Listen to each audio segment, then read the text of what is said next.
Assalamualaikum warahmatullahi wabarakatuh. Welcome to my channel. Kali ini saya akan membagikan video laporan praktikum tentang sistem pencernaan. Landasan teori, salah satu ciri makhluk hidup adalah memerlukan makanan. Makanan yang telah dimakan akan diuraikan dalam sistem pencernaan menjadi sumber energi. Komponen penyusun sel dan jaringan serta nutrisi yang dibutuhkan oleh tubuh. Sistem pencernaan merupakan salah satu sistem kompleks yang terdapat dalam tubuh kita. Sistem pencernaan pada tubuh manusia berfungsi untuk menghancurkan makanan yang masuk ke dalam tubuh. Makanan yang semula dalam bentuk kasar dapat berubah menjadi bentuk yang lebih halus dengan bantuan gigi dan enzim. Dalam hal ini, enzim pencernaan dapat mempermudah proses penyerapan sari makanan. Selain itu, sistem pencernaan juga berfungsi untuk membuang sisa makanan yang sudah tidak diperlukan tubuh. Tujuan percobaan yaitu dapat mengurutkan bagian dari sistem pencernaan. Alat dan bahan, gambar sistem pencernaan, dan alat tulis. Simak video selengkapnya. Sistem pencernaan pada manusia diantaranya ada mulut, kerongkongan, lambung, usus halus, usus besar, rektum, dan anus. Proses makanan dimulai dari ketika makanan masuk ke dalam mulut. Di dalam mulut ini terdapat beberapa bagian alat penting, yaitu ada gigi, lidah, dan kelenjar ludah. Bagian-bagian dalam mulut tadi yaitu ada lidah. Lidah ini yaitu berfungsi untuk merasakan makanan serta memposisikan makanan agar mudah dikunyah dan membantu makanan agar mudah ditelan. Kemudian ada gigi. Gigi juga berfungsi untuk mengunyah makanan yang dikonsumsi agar menjadi lebih halus dan lebih mudah dicerna. Dan yang terakhir ada kelenjar ludah. Kelenjar ludah ini membantu kita untuk menelan makanan dengan lebih mudah lagi dan juga berfungsi sebagai pelindung rongga mulut. Setelah makanan diproses di dalam mulut, kemudian menuju kerongkongan. Kerongkongan yang dalam bahasa ilmiahnya esophagus, yaitu merupakan lorong yang memasuki makanan yang selesai dikunyah dan telah diproses di dalam mulut. Kegiatan ini terjadi di antara rongga mulut menuju ke lambung dan melalui proses pencernaan yang selanjutnya. Kerongkongan ini merupakan saluran penghubung antara mulut dengan lambung. Kerongkongan berfungsi untuk sebagai jalan bagi makanan yang telah dikunyah dari mulut menuju ke lambung. Di dalam kerongkongan ada gerakan yang disebut gerakan peristaltik, yaitu gerakan yang membantu mendorong makanan yang sudah dikunyah agar masuk ke dalam lambung secara perlahan-lahan. Berdasarkan penelitian makanan yang akan melewati kerongkongan biasanya hanya terjadi dalam waktu 6 detik.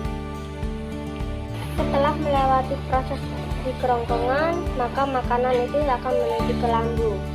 Lambung yang dalam bahasa ilmiahnya disebut ventriculus, yaitu berbentuk seperti kantong yang menggelembung dan letaknya pada bagian kiri dalam rongga dalam perut kita. Lambung secara garis besar terdiri dari 3 bagian dan memiliki fungsi penting dalam sistem pencernaan. Salah satunya yaitu menghasilkan asam klorida yang akan membasmi semua mikroorganisme yang ada pada makanan yang akan kita makan.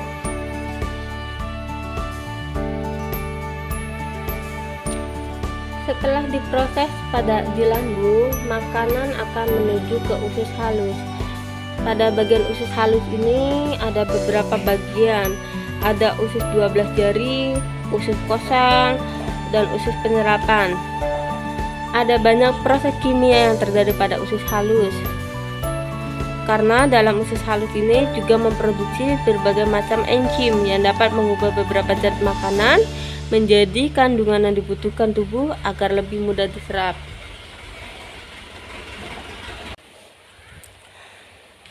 Makanan yang sudah diproses dalam usus halus kemudian menuju ke usus besar. usus besar adalah tempat sisa makanan berada. Kemudian dalam usus besar ini terjadi pembusukan makanan oleh bakteri Escherichia coli, sehingga makanan tadi membusuk dan menjadi kotoran atau feses yang kemudian akan dibuang melalui anus. Makanan yang sudah membusuk tadi yaitu akan menuju rektum dan anus. Rektum adalah bagian paling ujung dari usus besar. Rektum inilah yang disebut sebagai jalur yang akan dilalui kotoran menuju ke tempat pembuangan terakhir yaitu anus. Pada saat kotoran memasuki rektum, maka itu berarti tempat penyimpanan kotoran berada di atasnya sudah penuh. Dan pada saat itulah seseorang akan merasakan sakit perut serta keinginan untuk buang air besar. Sedangkan anus yang kita ketahui merupakan lubang di mana kotoran dikeluarkan dari dalam tubuh untuk dibuang. Kesimpulan, sistem pencernaan manusia adalah sebuah sistem yang sangat penting untuk membantu manusia dalam mencerna makanan dan minuman yang dikonsumsinya menjadi zat yang lebih mudah dicerna oleh tubuh manusia. Sistem pencernaan manusia dimulai dari proses memasukkan makanan ke dalam mulut, diubah menjadi kecil dan lembut oleh gigi, diubah menjadi molekul makanan kompleks menjadi sederhana oleh enzim, asam bile dan air, serta penerapan nutrisi dan pembuangan kotoran. Terima kasih sudah menonton. Semoga video tadi bermanfaat dan jangan lupa subscribe. Wassalamualaikum warahmatullahi wabarakatuh.